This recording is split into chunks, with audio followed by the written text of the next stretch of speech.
Sa nakaraan natin na video ay napag-usapan natin ang patungkol sa pagkamatay ng hari ng Ingrasya. Itong hari na ito ay itong si King Aegel at siya ang tatay nitong si Prince Elric na currently ay nagkakalat ng paninira kay Hinata. Pero bago natin simulan itong video na ito ay i-roll muna natin ang intro. Hello everyone and welcome to my channel, ang inyong source ng Tagalog na Tansura Contents. Sa channel na ito ay pinag-uusapan natin ang mga nangyayari sa may Tansura universe. So without further ado, let's get into the video.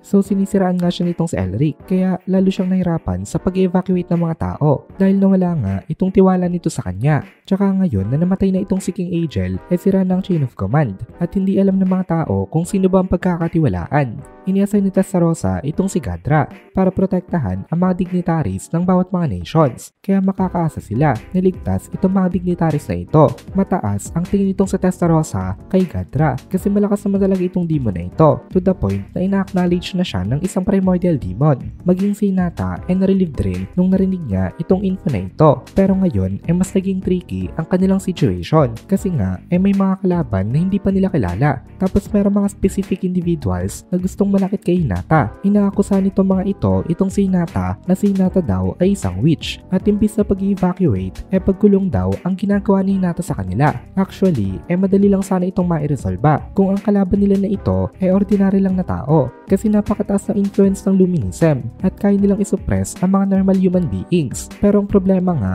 ay hindi naman kasi ordinary person lang itong kanilang kalaban. Ito ay kabilang sa may royal blood dahil kasama nitong mga ito itong si Prince Elric. Kilala na natin ang personality nitong prinsipe na ito at alam na natin na wala siyang kwentang tao, pero meron kasi siyang matino na itsura. Sobrang popular niya sa mga babae at maging sa mga hindi babae ay popular din siya. Mukha siyang mabuti from the outside. Kahit na mahina itong si Prince Elric, kung ang pag-uusapan is strength, ay malakas naman siya pagdating sa may influence. Lalo na't hindi kumalat ang balita patungkol sa pagkakalat na ginawa niya sa may council meeting noong una. Kaya hindi alam ng mga tao ang kanyang tunay na ugali. Kaya hanggang ngayon ay pinagkakatiwalaan pa rin siya nito mga naandito. Napaka-popular nitong si Prince Elric, while on the other hand ay napaka-unpopular naman nitong si Hinata. Hindi na nakakapagtaka dahil sa pinapakita niyang ugali, pero ngayon ay malaking disadvantage yun sa kanya dahil kahit anong gawin niyang pagpapaliwanag ay mahihirapan siyang patunayan na wala nga siyang ginawa na masama sa mga naandito. Never rin in-expect nitong si Hinata na kaya pala nitong si King Elric na magplat ng assassination para sa kanyang sariling tatay, kaya nabigla sila sa mga naging pangyayari.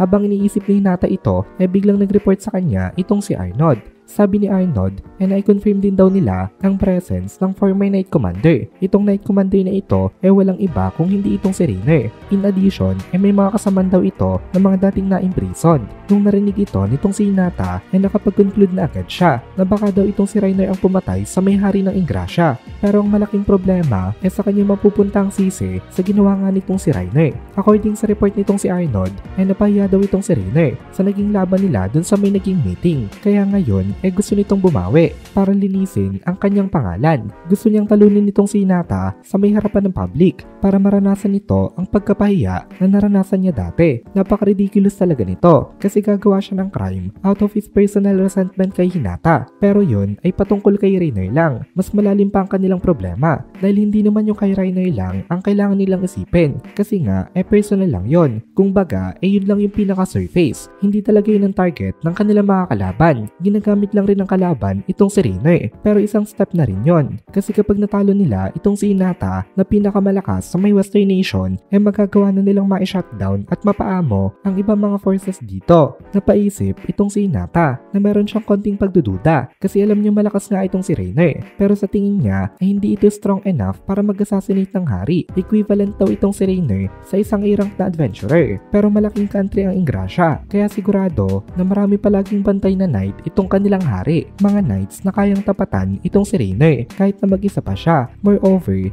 present daw dito ang mga magical inquisitors kaya hindi talaga possible kay Rainer alone na i-overpower yung mga guards na yon. Kaya isang mystery pa ngayon kung paano namatay itong si King Aegel at kung sino ang pumatay dito. Dan dumating dito itong si Cardinal Nicholas at ang isa sa mga sinagot nito ang nagbigay linaw kay Hinata. Sabi ni Nicholas ay namatay daw ang mga magical inquisitors. Nakatanggap daw sila ng report na itong mga ito daw ay nagkakanduct ng isang suspicious experiment sa may underground nitong Ingrasya. Mukhang meron daw experimental entity na naging out of control, tapos hindi nito mga ito kinaya. Nakatanggap daw siya ng message from Romina Sama, kaya tiningnan niya na rin daw itong underground na facilities dito. Itong si Nicholas daw ay parang isang loyal na aso na gagawin ng lahat para lang ma-praise nitong si Hinata, kasi may gusto talaga ito sa kanya. Walang awa itong si Nicholas sa ibang mga tao, pero pagdating kay Hinata ay napaka-soft niya. Ngayon nga ay nakatungo itong sila Fritz at itong si Arnold, habang ito ay naandito. Ayaw nila makipag-eye-to-eye contact kay Nicholas kasi nai-intimidate silang dalawa, pero inignore lang sila nitong si Nicholas at nagsimula na siya mag-prepare ng tsaa para kay Hinata. Ipinag-prepare niya rin ng tsaa itong si Testarossa at nasatisfy naman itong si Testarossa nung tinikman niya itong tsaa na ito. Indicative ito na approve itong si Testarossa sa kanya. Habang nag-uusap sila, may naisip sila dito na what if ito na daw talaga yung atake, yung mga explosions na ginawa na ng iba't ibang mga Majins sa iba't ibang mga locations. Pero naisip din nila na malaki ang chance na diversion lang ito, kasi paano daw makakapasok ang mga ganitong level ng Majins sa loob nitong Ingrasya? Ito daw ay city na protected ng isang malakas na barrier. At dito na muna natin tatapusin itong video na ito. Kung nagugustuhan mo itong mga videos natin, ay please consider joining the membership para mapanood mo na agad ang mga kasunod na part,